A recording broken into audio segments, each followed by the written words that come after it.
38 points at the 12-minute mark of the third term on a wet day when scoring was hard, and then something went horribly wrong for Mick Malthouse and Collingwood, and it was vintage Malthouse this afternoon. He spat the dummy. We'll have a look at that later in the program and bring you his press conference. First term, Collingwood had all the footy, and even 10 minutes into the first quarter, as we watched O'Brien kick a goal, you couldn't have made a case for Geelong.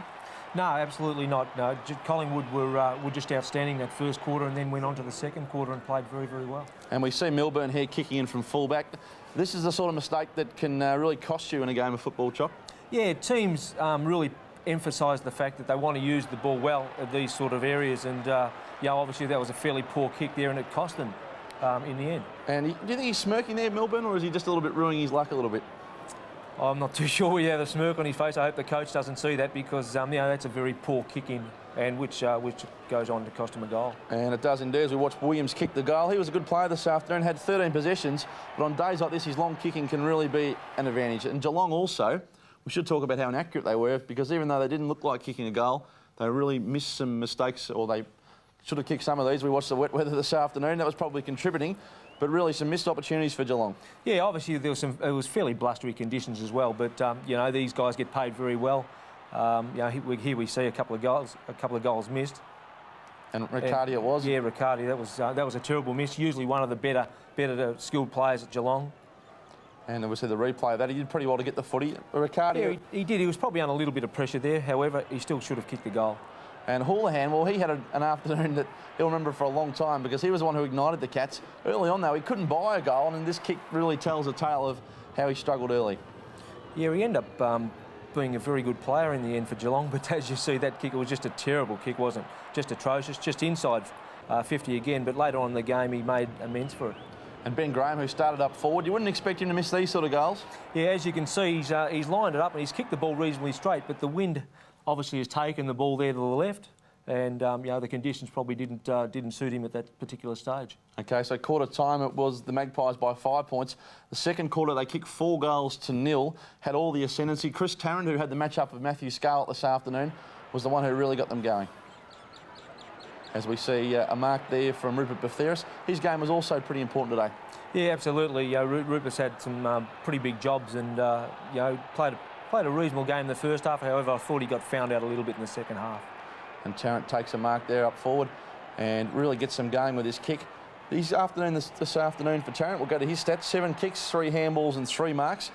Brian, we're about to have a look at Glenn Freeborn. He kicked 3 goals, all of them in the first half. He was a spark for the Magpies. Yeah, this is some of the football that we were speaking about. Collingwood really used the ball well in the first half, and here's a terrific goal by Glenn Freeborn. One of the 3 that he did kick, and he was causing Geelong a fair bit of trouble down there, really. O'Brien here. We'll have a look at a mistake from O'Brien. Mick Malthouse is quite significant here as we take a look.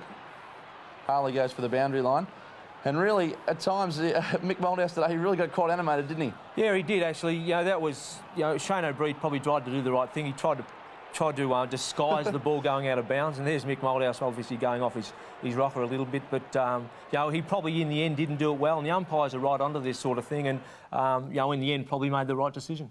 Now, the decisions were important this afternoon, because in a wet game, it can really have an influence on the game, can't it? Particularly if it's in front of goal. And we're about to have a C1 here from Sanderson and Williams, I think it is, which was a free kick.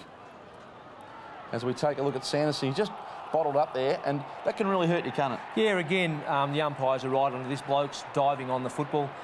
Unfortunately for Sanderson, the day was with this sort of football, but Sanderson was a little bit unfortunate, where I just felt Williams, as we can see there, held the ball in. The umpire was probably on the other side and didn't see that, so he was a little bit unfortunate, but again... And there's no way that was a free kick for mine. There was no way that was a free kick. Yeah, well, I guess you can say that, but what we as coaches are looking at now, we don't want guys to go to ground because of that reason. As soon as they do go to the ground and claim the ball in, umpires automatically want to play a free kick. So we're instructing our guys to hit the ball out as much as we can. Another tough one here, 50-metre penalty against Gary Hocking. Not the first time we've seen a 50 against Gary. Your opinion of this, Brian? Yeah, well, here we see it now. Fraser's taken the mark. Gary Hocking probably didn't need to claim him there, and sure enough, the umpire plays a free kick. They're red hot on Gary Hocking, unfortunately, but Gary didn't need to claim him. I know he was trying to hold the play up there, but unfortunately, he's dispossessed him of the ball too. which probably makes it look a little bit worse. And I suppose umpires, because he's had some indiscretions like that over the years, are quick with the whistle with Gary. They see him go up and they react straight away. Yeah, absolutely. As I said, probably the worst thing he done there was knock the ball away from him, out of his hands, and the umpire did see that and truly rewarded the 50-metre penalty for it. Now, Geelong won a game of footy this afternoon without kicking a goal in a space of 60 minutes, and we had to look at the third quarter. Geelong couldn't buy a goal at this point of the game. They trail at the moment by 21 points, and it's Houlihan, I think we're about to see who kicks the goal. Actually, no, we'll go back. This is the second quarter, my apologies. And it's Freeborn, of course, who kicks his third goal for the day. Free kick there was interesting too. They plucked one out, and it was against Brad Scholl from memory, but on replay, it wouldn't have mattered anyway because there was a mark there, but it's pretty touchy one in front of goal again. Yeah, poor Brad Scholl, he didn't have to do much. He probably made a little bit of body contact early, but certainly from what we're seeing here, he didn't have any any holding of the opponent in Freeborn there. And as you said, Gavin Brown's taken a great mark, and they probably would have got a goal anyway, but unfortunately it's another free kick against, which has cost them a goal. OK, now we'll go to the third quarter. I'll catch up to myself here, and it's Houlihan who kicks a goal to put Geelong back in the contest a little bit, I suppose. It was the first goal. Have a look at the score on the top left. That's the blowout of the day, 39 points, and it came from a downfield free kick, which Mick Malthouse, when he watches the tape, will probably rue the Brad Smith indiscretion.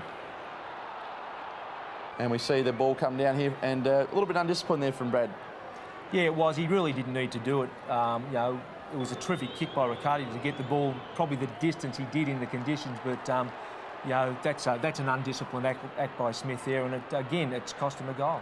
And we'll watch two more goals from Houlihan, who just started to provide a spark. Got a free kick again there, so Geelong were really, I suppose, fighting for their goals. They weren't coming easy at this point. No, they weren't, and Houlihan again, that was tremendous play by him. He probably milked the free kick a little bit, and again, another free kick which has caused a goal, and there was quite a few on the day as we're seeing. And this is the first time you thought Geelong had a sniff, when they just really got a bit of momentum here. That got them back within 27 points, and all of a sudden they were starting to find the ball inside 50. Ling takes a mark. That was one of about three marks inside 50 for the first half and a bit for Geelong. Yeah, and it's what we sort of spoke about. That was the way Geelong played. The Geelong team liked to get the ball inside 50. Unfortunately, early they couldn't catch it. But, as we see there, they started to take a few marks inside 50, and it really made the difference in the end. And Milburn's second half was really quite extraordinary. Coming back from a stress fracture in his foot, found some space here, played a couple of different roles, went forward a couple of times, kicked 2 goals, and also ran with Buckley for a little bit, as well as Steinford rotating off him. Yeah, absolutely. Milburn was a terrific player in the second half. David King was winning a lot of the ruck work, and Milburn was winning the ball out from those sort of situations. And good play there from Ling delayed off to Kilpatrick, so it was terrific to get them back in the contest a little bit. Yeah, Kilpatrick had a bit of an up and down day. His ball use probably wasn't as good as the Geelong people would have liked, but in the end, he's got a nice goal for him, which we're looking back at Geelong versus Collingwood this afternoon. The Cats have got back within 10 points after being down by 39. 5 on the trot, all the momentum Geelong's way. Buckley's unhappy, and he's not the only one. There's Mick Malthouse charging through the gates. Almost has something to say to the Geelong players. Has a glance in the way of the umpires. There you go, Buckley also, and he is fired up, full of venom, Brian Royal. Geez, isn't he ropeable? Actually, I've been on the end of a few of those pace from Mick Malthouse, but it's very hard to tell. Was he really unhappy with the players, or were unhappy with some of the decisions made by the umpires during that third quarter? And then we watched the replay, and Mick Malthouse charging out and charging through the pack. Look at him, he's fired up. That is as animated as we've seen Mick at Collingwood, and really symbolic of their third quarter fade out. Yeah, he's certainly got a reason for it, though. They were pretty ordinary there in the third quarter, Collingwood, and he's got every right to really have a go at the players, and he is doing so, as we can see there. But he's certainly not happy, and I'd hate to be on the end of whatever he's got to say there at three-quarter time. OK, well, we've got some news. Darren Milburn again, who sparked the Cats in the final term. And we see the ball about to come forward here, and Milburn, they just had to hustle for their goals, but the intensity's gone up here from Geelong, hasn't it? Yeah, this is fantastic, isn't it? They scrapped, and you'll see here in a minute, they just work hard, they get the ball forward, and then Milburn ends up and runs in and kicks a very good goal, which puts them then 4 points behind Collingwood, and they've really started to get themselves back in the game. And 34,000 people beginning to come to life. All of a sudden, Bizzle's taking marks inside 50, which he couldn't do all day. This is a questionable one to Houlihan. Yeah, it certainly was. I think Houlihan took the eye off the ball there and looked at Tark and Lockyer coming the other way. And if we see the slow motion coming up, you'll just see there Tark and Lockyer has helped him actually hold the ball in there. But it probably wasn't a mark, Hutchy, and they were probably very lucky to get away with that one. And in the end, it got Geelong in front, and I'm sure we're about to see that now as Houlihan lines up, and this makes it, I think, 7 of 9 goals for that passage after half-time for Geelong. You can see the Geelong faithful behind the goal starting to jump. All the momentum's Geelong's way. And then it started to turn just a little bit here, and Tim McGrath perhaps could have ran this over the line, Brian. Yeah, he could have, and you know, typically what defenders do, they like to try and keep the ball into play. But how often do you see this sort of play from Nathan Buckley? He's always the one, when Collingwood are in a little bit of trouble, he always kicks that magnificent goal. And true to the word again, he's done the same, Hutchy. OK, so watch Nathan Buckley kick the goal there, and at the moment it's 9 minutes into the final term. It's Collingwood actually in front by 4 points, 9 minutes into the final term. Mick Malthouse is full of venom in the box. And let's have a look at how this game swung in the final term. Yep. Shoal gets it to half forward, almost the mark. Snell, brilliant work, kept it alive. Kilpatrick, big forward thrust, good mark. That's Jacatine back there. He is. Look. Oh, oh dear me. Craig Jacatine gets Freeborn, who's a long way from home where he's been playing. Up forward, he takes them on, takes young Ling on, and just gets the kick away onto the wing. No mark there. Buckley did well. Steinford was right there with him. He did well also. And 8 minutes to go and counting. This is why we love this game, guys. This is a great game. Now look at Mickey Malthouse. He's pumped up. Well, they're playing for high stakes, aren't they? Very high stakes. I mean, we're still a fair way away, but you can see that these two teams see the importance of winning the game against an opposition that are going to be fighting for one of those spots in the lower part of the 8. Paul Williams there. They're just, well, both sides desperately searching for another goal. Geelong to get the front, Collingwood to maybe give them a little bit of breathing space. There's no breathing space really in this match right now. Bradley Smith gets the front spot away from Stephen King. Sanderson just allows the ball to trundle over for another boundary throw, and it's been forced about 10 or 12 metres closer to the Collingwood goal. And Bradley Smith again. Well, he'll have to stand up now for these last 7.5 minutes. King, who was so good for Geelong, gets it down in the direction of Kilpatrick. Lacuria from behind just creates a dispute there between he and Clark, at which the umpires decided he will throw it in the air. It's been a bit more competitive, Smith, though, hasn't he, in the last few minutes? Yep. Now the ball spilling free. Kicked off the ground by Wasley. It's been marked by Sanderson. He's looking urgently down the ground. He's spotted a player on his own. That is Steinford. Got away from Buckley. Steinford wheels around. Kicks the ball into half forward. Marking contest. Again, Minch couldn't take it. Snell at the front. Kicked away there by Clark. Back towards the forward pocket area. Chance there for Minch. Little tap on. Riccardi will kick a goal, won't he? Peter Riccardi misses to the left. Oh, I tell you what, they are wasting some chances. That was a very difficult one for Peter Riccardi. But if a Geelong side are to win this match, they'll pinch the game because they trailed miserably by 39 points halfway through the third quarter. But by gee, they're in the contest, and maybe Peter Riccardi should have nailed that. Orchard marks the kick in. Buckley had led out to the wing, but he decides to bring it back into Lacuria. 6.5 minutes remaining. Look at the bloke out here on his own. The tension is incredible at the MCG. Has been probably for the last 30 minutes or so. Milburn knocked it forward. Good knock to Bizzle. Handball just slightly missed the target. Recovered though by Kilpatrick. Straight up and under Clark's kick. Tough one for Snell. Richardson, the spoiler. Have Cats got numbers at the ground? They have. Bizzle kept it up. Kilpatrick trying to get space. Clark, oh, it's a scrappy kick. And Jacatine takes it. And now the Pies can swing it out wide. Williams, he's a long way from home. Buckley will be the target. Buckley will be the target. Milburn looked behind him. Milburn did well. Ling just overran it. Goes again, Cameron Ling. He's a big roost of a kick, but he decides to handball. Hocking has a look around. He's got a couple of loose men. It's at half forward for the Cats. Long kick, Sanderson. Houlihan stayed up. Mitch went down. Should kick a goal. Oh, he's missed. He's missed. In the back. He got shoved, but it was all fair, no doubt about that. Oh, how could he miss? He just didn't know the Collingwood player was that close behind him. I know, I think he had a bit of Captain Cook, didn't he? He had a bit of a look around. You're getting all these Geelong supporters excited calling for a kick here. Yeah, that was the problem there, Doug. He's just had a bit of a peep and just... Didn't he? He had a peep. He should have just kicked it. He had his chance just to bang it through. He looked to the right, but the tackler was coming from the other left. side, yeah. You're right, when you're 50 metres from the line, Richard, you just go for home. Just bang him. The kick in for Collingwood has been taken by Mark Orchard. Could we get a draw? 2 points the margin in favour of the Magpies. We've got 5.5 minutes left. Paul Lacuria kicks it out towards the wing. In front of the feet there of Paul Williams. Didn't he do well? Didn't he do exceptionally well, Paul Williams? Then kicks it to the forward 50. Marking contest at the front of the pack. Buckley, left foot kick by Nathan Buckley.